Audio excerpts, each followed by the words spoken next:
This is Harold Fisher, host of the Daily Drum. Now, you may not recognize the melodious voice of Kevin Olusola because he's best known for beatboxing with the multi-Grammy award-winning group Pentatonics. But last week, he released the single Hallelujah at Howard University.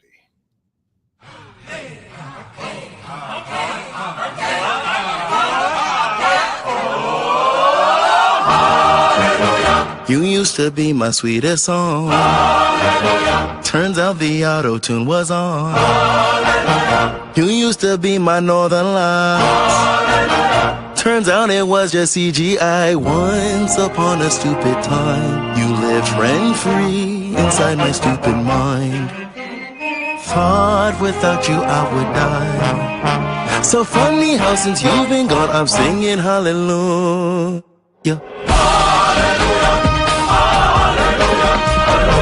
I'm singing hallelujah, I don't think about you. Yeah. Hallelujah at Howard University is his single. It's part of the debut solo Dawn of a Misfit Deluxe. Well, joining me to talk about this collaboration with the Howard University Showtime Marching Band and Concert Chorale is Kevin Olusola. First of all, Kevin, thank you so much for talking to us and congratulations. Thank you so much. I really appreciate it. I mean, putting out this music, putting out my heart, it has been more than I've ever hoped for. And the reaction from fans has been so beautiful. And it's been so cool to see new fans come into the fold and feel a part of this world that I'm trying to build for them, especially. So it's been such a beautiful, beautiful space to be in this season of my life. How did this HU collaboration come about? Oh, that's a great question.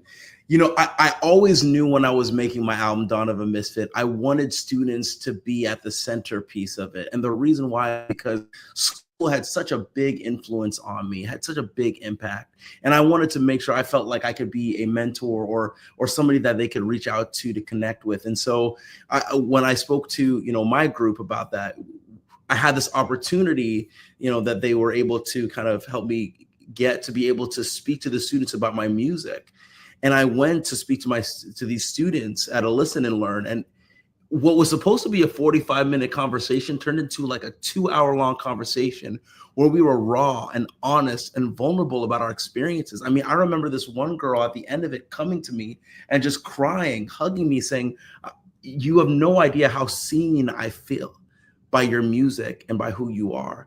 And I knew that this wasn't just a one-time conversation, that this had to be built into something bigger. And that's when we, with Howard University, dreamed up this collaboration on my song Hallelujah. And it was, I mean, for me, it was Black Boy Joy. It was such a beautiful space to see these students be just unapologetically them. And for me, it didn't feel just like a musical moment. It felt like a cultural moment where we got to celebrate who we are and all of our freedom and all of our joy and all of the excellence that we pursue and what we bring. So it was just amazing. But wait a minute. So you just said that you were so influenced by Howard University, but you went to Yale. Yeah. I mean, I love my experience at Yale. And what I personally love is that there are Black students and Black people in all of these spheres of life trying to be their best to, I think, further the narrative of what the diaspora looks like. And so I'm appreciative of my experience there. And I'm appreciative of my experience at Howard because, to me, we're all doing what we do best and showing up and showing out. Talk to me a little bit more about what it was like working with the HU Marching Band and the chorale. I mean, when we talk about magnificent Blackness, particularly as it relates to music, let's be honest, that it's a thing. So what was the thing for you? Oh my gosh. I mean, when we were in the studio recording the track, I mean, when I say Black excellence on 10 times 1,000 times a million, like that's exactly what these students were doing. I remember this one part of my time with them where we're in the studio and I wanted an intro that felt kind of chanty. It felt like something that we were getting ready for a big game, that type of feel. So I spoke to the Showtime marching band director, said, is there anything that the students can give? And he said, oh, you want to chant? And then he just goes, Showtime. And I go, oh, what's about to happen? It's like, come on, give them one of our big chants.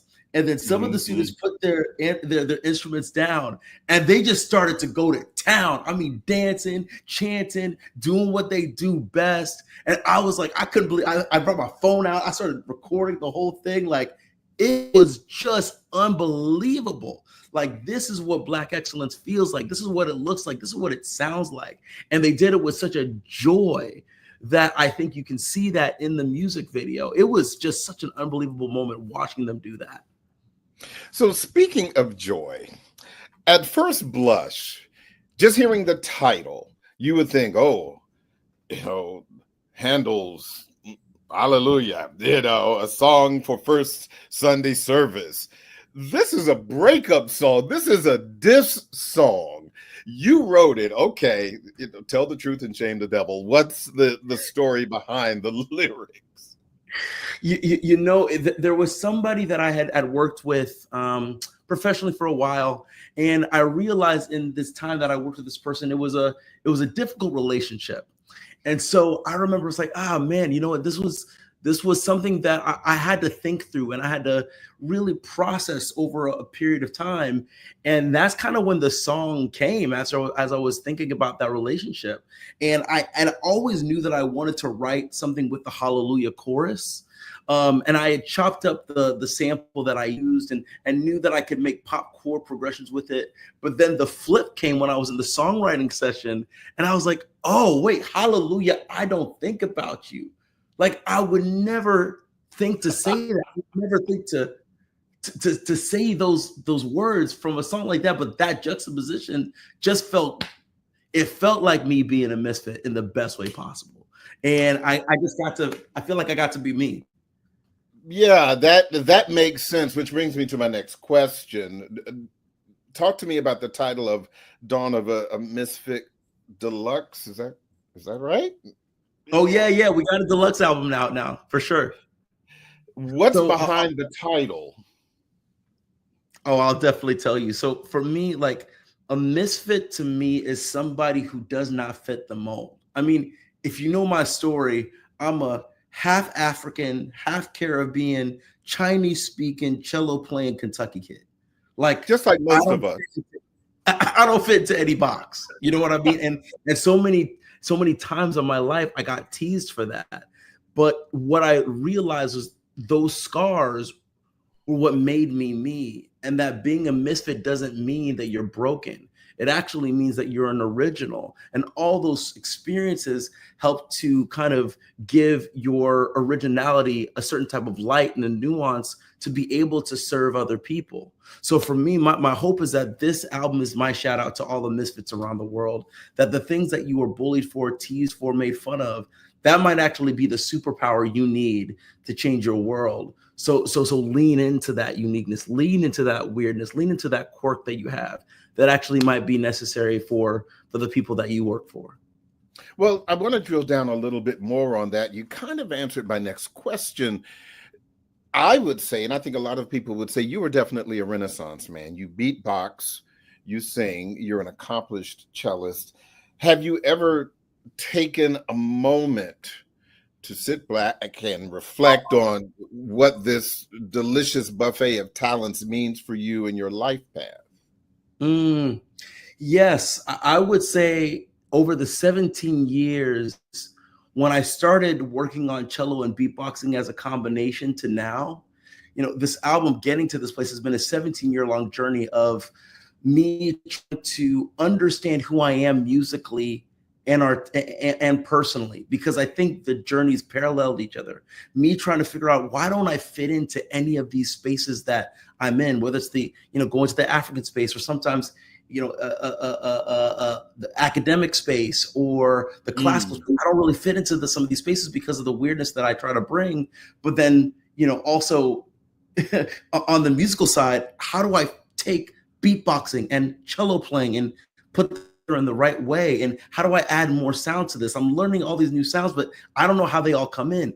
But when I finally, after 17 years got to this album, I feel like I knew myself. I reconciled all these pieces of myself together. In addition to the musical buffet, I felt like I know how to bring them together into my own sound. So it just takes time and a lot of reflection, but knowing that both journeys are necessary to feel like you know yourself.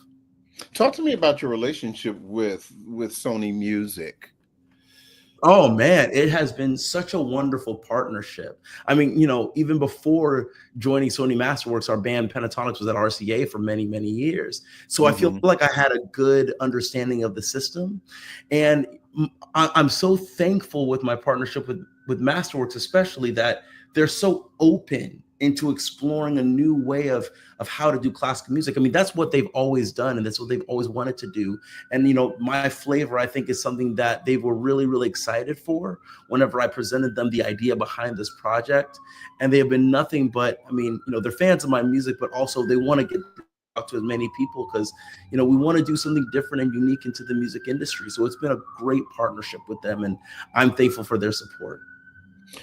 You have been very public about your immigrant roots, as you said, Caribbean, Nigerian, and what your parents thought about your music career in the beginning. Can you share that story? Well, growing up, with my parents, I feel like with a lot of immigrants, they want you to pursue what I call the immigrant holy trinity: be a doctor, a lawyer, an engineer. Right? Because those are the types of careers. Come on now. It's a whole thing. Careers that I think bring a certain level of predictability and sustainability, right? I mean, when you're coming from certain countries to the American dream, like you want to take the most out of this opportunity. So music wasn't in the cards for me. They supported my love of it and they wanted me to pursue it, but it was just never something that was a career. When I realized this is something that I may have to do because of just the call that I felt into it, it was definitely a bit of tension. I remember this one time when I got into the apartment that I was living in with my band, when we were just starting off. I paid $632.50 for rent. And my dad came over, he saw where I was living, and he left and sent me this long text as he was taxiing in the airplane. He goes, I spent all my life working so hard, spending the money and really sacrificing to make sure I could take you to the best schools. And now this is what you're doing. Please reconsider. And I said, Dad, look, all the things that you've taught me over my life, it's not that I ever forgot them. It's just that I'm utilizing them in a different context. And remember that I still got my pre-med degree. I got a plan B, so we're good. I know some people are like, oh, you have to go all into one thing. For me, it gave me freedom to have a plan B so that I could try plan A and do it with reckless abandon. And if nothing happened, or if I didn't like it at some point, I go, you know what, all good. I have this other thing that I actually really, really like. But then, coming to now having, won the Grammys and had the success, I'll never forget, second Grammy that we won, we were performing for Stevie Wonder, That's the Way of the World, and we give Ed Sheeran his Grammy for Thinking Out Loud. I sit next to my dad, and he goes, congratulations on your Grammy. When are you going back to medical school? And I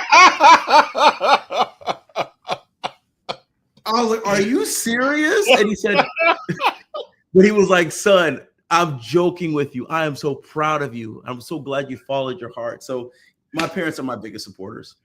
That's good. That's really, really good to hear. And I think you're right when you're talking about, the immigrant story where they want you to come to school and have, as you said, an opportunity to get the education that will sustain you. I think the technical term is be able to feed yourself. Absolutely.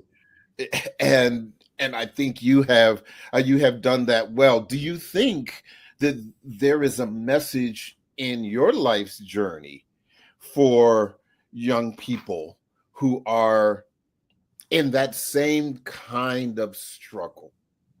That's a great question. I'll preface it by saying, I just had a conversation with a woman named Funke Akindele, and she is the highest grossing filmmaker in Nigeria. And she actually got a law degree before she went into Nollywood, which is the Hollywood of Nigeria. Mm-hmm. And in that conversation, she and I said, or she told me, what's so beautiful is that there is a bigger economy in the creative arts that could be afforded to somebody who is thinking about music than there ever was before. There are other ways to make money in this beautiful economy of arts that we have now.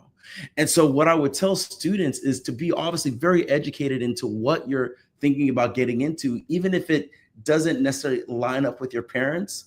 But I know for me, as I was making music, I had to show them, this is what I'm doing. This is why I'm doing it. See, this is how we can possibly be successful in that. And once I opened their eyes and brought them into the process as I was having the success, that's when they really trusted me.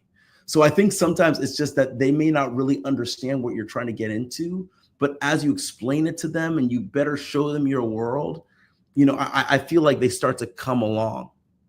Mm. Share your thoughts with me about your place in Black Music Month. What does it mean for you? Oh, that's such a great question. For me, there are art forms that are so centered around the Black experience that we obviously need to highlight, are constantly at the centerpiece of what we do. And I feel like the coolest thing about today and the day that we live in is that we are expanding what can also be in that Black diaspora of music. Obviously, we have Afrobeats. That's a massive, massive form that we're now coming from Africa, coming here. And it's been such a beautiful part of what I think American culture is now ingesting. But at the same time, you have people like Shabuzi, who is taking country music and bringing hip hop to it and creating this new space that only he can do. And now I think there are going to be other people behind him doing the same thing because they authentically love country music. And so that's why I feel like for me, I want to be one of those people that can take music that I grew up with, I loved. I never thought of it as a white Black thing. I just loved the music, and now bringing my spin to it to hopefully bring more people into the fold, and that they can start to see themselves in that music and now not think it's so there's such a big difference with them. You can be a part of this music too, and you can find your space within it. And I hope to be kind of a purveyor and an example of that. What's next for you? Yes, you just came out with your first solo album, but what are you working on, the next thing? And when can we expect to see you back at Howard University? Man, Howard, whenever you want to have me, let me know. Oh, man. What's next? I mean, I definitely hope in the future, I want to perform this music. I love to tour this music. Obviously Pentatonic schedule is very busy, but trying to find those pockets where I can reach out to the fans that have connected to this music. That's definitely one thing. And I'm always working on stuff. Like, even after releasing this music, more ideas came. I was like, oh, wait, what if I tried this? What if I tried that? And so right now I still say I'm a bit in the just early experimentation phase of a new kind of wave that I'm trying to be on right now. So when that music comes out, I have no idea, but I'm excited to experiment more now, having all of this feedback and all of this all the love from the fans. It's been just amazing. Well, I must say, despite the title of the album, You're No Misfit, you fit. Well, I appreciate that. You definitely you fit in so many places. And again, congratulations to you, Kevin. It's a long journey, but continue to enjoy it. Please make sure that journey includes the Howard University family. Hey, they'll take you in classes too. So. If they want me to teach a class, let's do intro to beatboxing 101 HU Chapel edition. Like you just let me know. Oh, okay. Wait a minute. Can I ask? Can we get a quick beatbox? Is that too much to ask? I told Oh you no, let's go. Here we just a Here we go. little bit. Let me get to the mic.